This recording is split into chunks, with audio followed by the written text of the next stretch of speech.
President of AmCham, our Honorable State Minister for Post Telecommunication ICT, Ambassador Peter Haas, friends in the audience, good morning, Assalamu alaikum. For me, it's very nostalgic whenever I come to an AmCham function. I remember the first time I was introduced to AmCham was in 1992 by my very, very good friend, Forrest Cookson, who is also present today. And I think we should give Forrest a big this thing. He recently celebrated his 90th birthday. And I think, so I was introduced to AmCham by Forrest.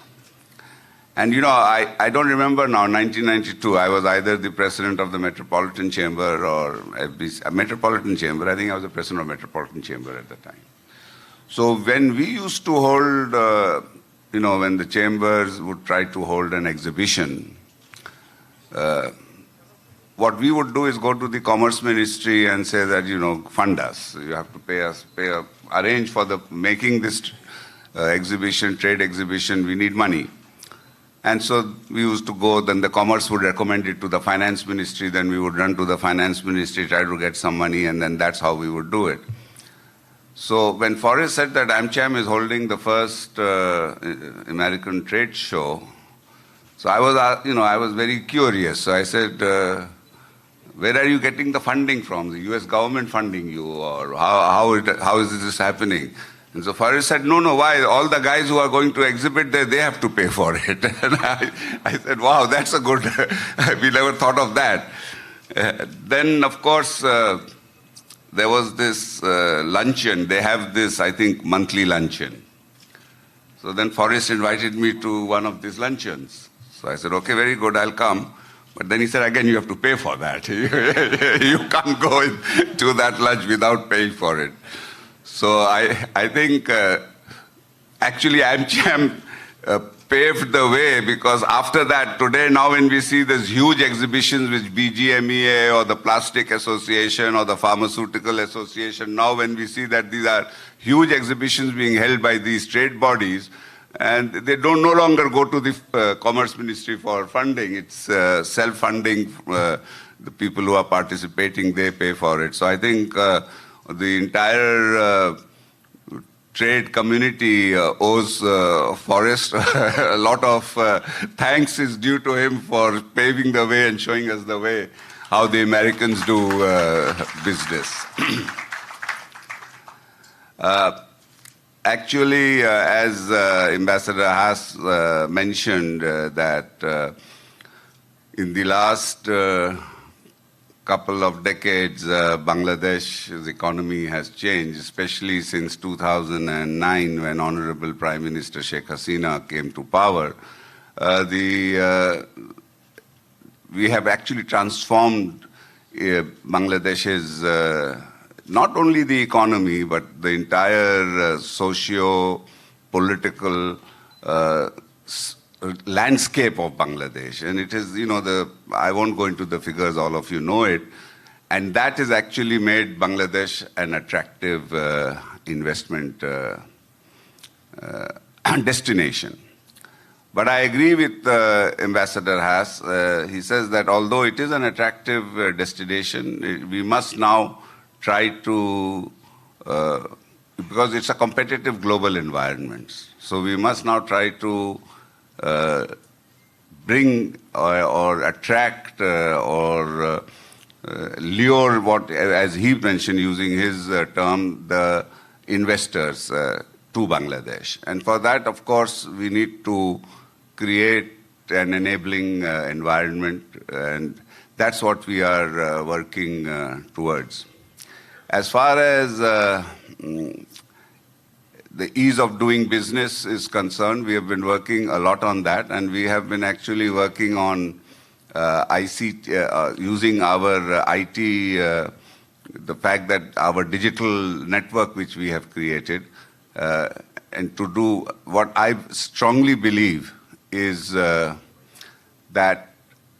in the best way to do ease of doing business, to improve the ease of doing business, is making everything digital. If we can provide services online, then that's, I think, the best way. And that's what BIDA is working on. The last time I was told, I'm going to have a meeting in BIDA with all the stakeholders. I was told that now nearly 130 services have become online. Government services have become online. The target is about 170. So we are going there. We are reaching that target soon. And but then again, I've been told that even though we are online, there are still some issues which need to be resolved. And there are certain areas where we do get online services, but then after that, manual work is still required. So we want to see how we can ease it up. But in certain areas, I think we have made tremendous progress, especially in land registration and the land management. The online systems which are there is very, very good. So the other areas which I would like, so that's one. The other is that, of course, at the moment, especially after COVID, in fact, I would say not so much after COVID, because COVID also we were able to face the challenge quite well. If you all will recall, that Honorable Prime Minister was very proactive, and we booked the AstraZeneca vaccines by giving a $200 million advance, even before the vaccine was registered by WHO, was approved by WHO. And in that way, we were one of the few countries in the world which were to vaccinate our people the first. You know, in Bangladesh was able to vaccinate our own citizens before even Canada and Australia were able to do that. And then, of course, we provided free of cost a huge amount of vaccines. And there again, I would like to thank the United States for their donation of Pfizer vaccines, which we received in large quantities. But because of Digital Bangladesh, the government never closed down, and during the entire COVID period, our industries continued to work. And so during that period also, we had a growth of over 5%. However, the Ukraine-Russian war was a big setback for our economy, because the Federal Reserve increased interest rates, which made the US dollar very, very strong, and which had impacted Taka had to be devalued, and has continued to devalue because the dollar continues to grow in strength. And so that became, so there was a huge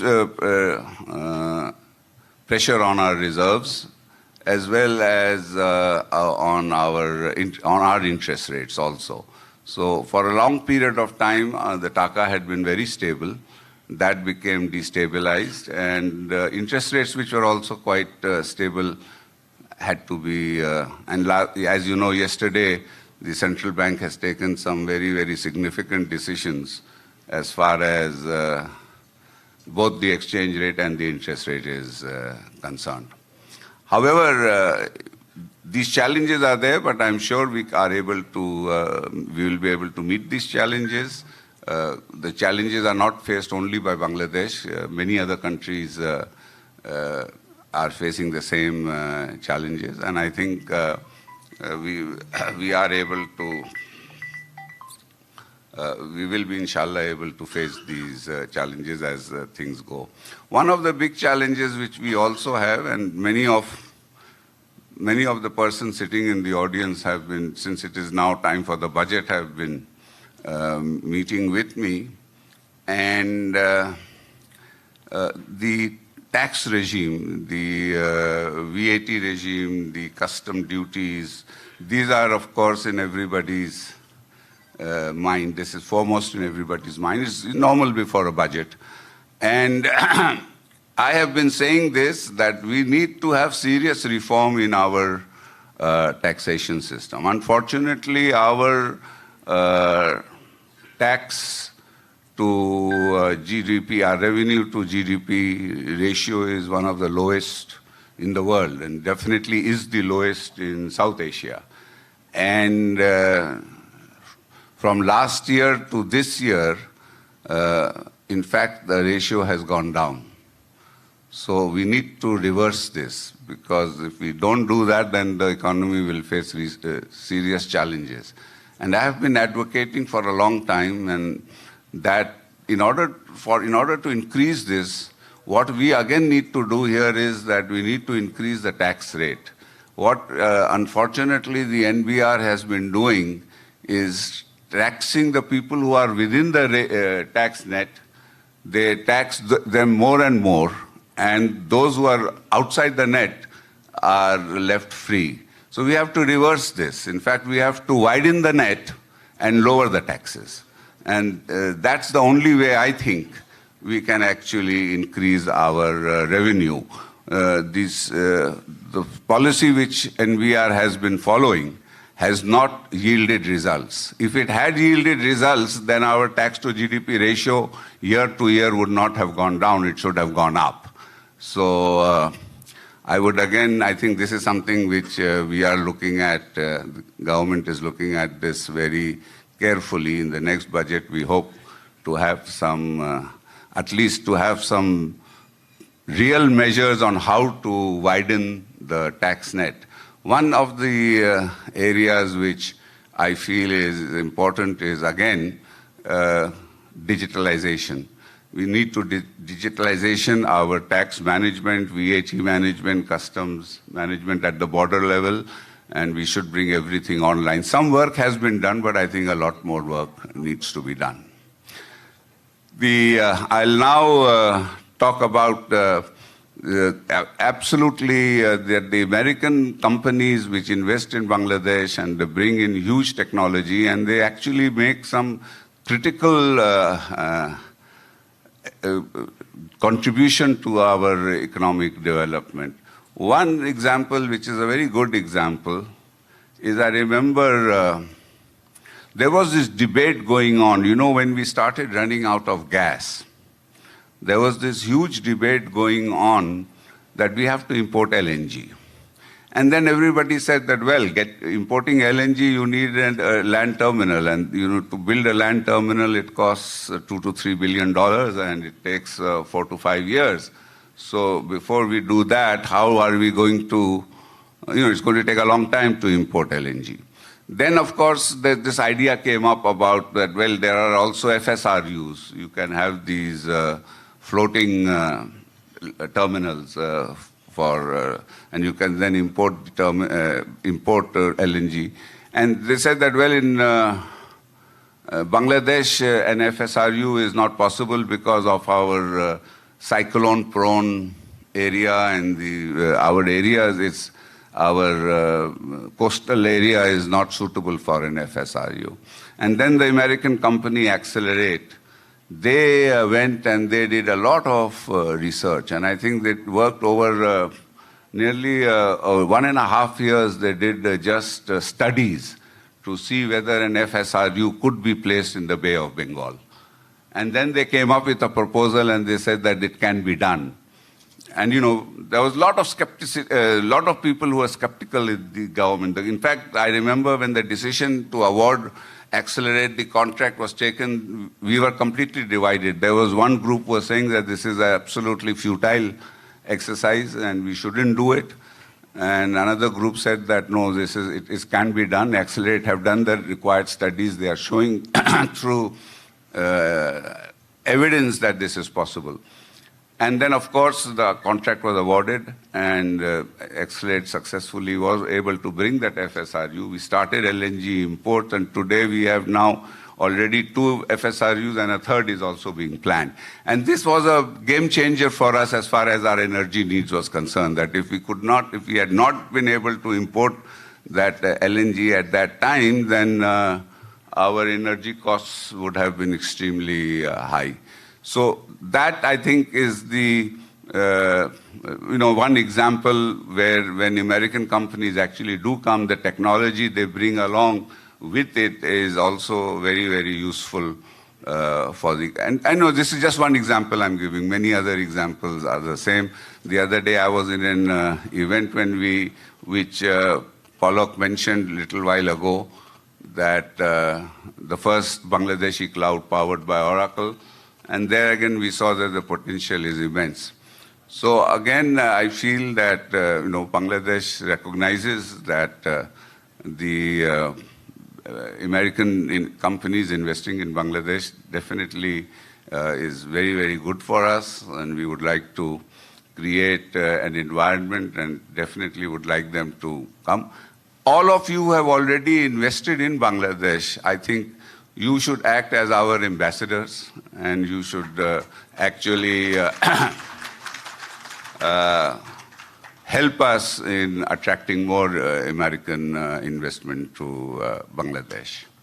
So with these words, again, I would like to thank AmCham for inviting me as chief guest to this, to inaugurate this year's US trade show. And like I said, that I'm very, very happy to be here because it's very nostalgic. My relationship with AmCham goes back a long, long way. So thank you all, everybody. Joy Bangla, Joy Bangabandhu. Long live Bangladesh-US relationship. Thank you, sir. Thank you, Honorable Advisor to the Prime Minister, as well as